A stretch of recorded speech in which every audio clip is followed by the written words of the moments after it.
Bonjour, je m'appelle Julie Castrec, je suis en 3e année de Bachelor Sport Event et Management.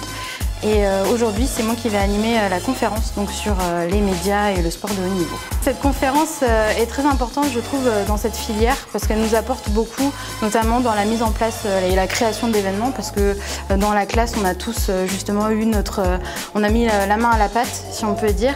On a tous eu un rôle dans la création et la mise en place de cet événement. Emmanuel Queuret, 48 ans, entraîneur du Nantes Rosé Basket. Gaël Pelletier, je suis président du HBC Nantes depuis maintenant 11 à 16 ans. Olivier Caillé, j'ai 44 ans, je suis journaliste sportif pour Télé Nantes depuis 9 ans. Alors le rapport que j'entretiens avec les sportifs, ça dépend des périodes en fait, c'est cyclique. Ça dépend aussi des équipes. On va avoir beaucoup plus de rapports par exemple avec... mais parce qu'il y a la proximité avec les joueurs français qu'avec des joueurs étrangers qui ne vont pas parler français. Enfin voilà, il y a quelque chose qui se crée plus facilement. Quel rapport j'entretiens avec les médias? De bons rapports parce que nous avons besoin des médias. Le sport féminin et le basket en l'occurrence a besoin des médias pour exister.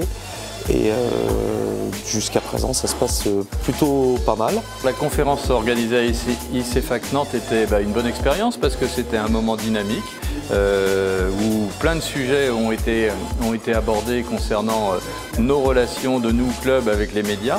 Et c'était intéressant de confronter les différentes opinions des journalistes, des étudiants et de nous, et de constater que sur des domaines, on peut avoir des convergences de vues et sur d'autres, ça sera beaucoup plus compliqué de les avoir parce qu'on n'a pas forcément les mêmes objectifs. Les conseils que je pourrais donner aux étudiants qui voudraient s'investir dans ce secteur, c'est de croire en soi, de ne pas se poser de questions puis d'y aller. Alors moi j'ai un cursus complètement différent d'un journaliste classique. Je n'ai pas fait d'école, mais à l'époque on pouvait encore ne pas faire d'école et être formé sur le tas. Mais essayer d'aller frapper à toutes les portes en fait, au maximum et prendre de l'expérience également au maximum pour pourquoi pas devenir journaliste un jour.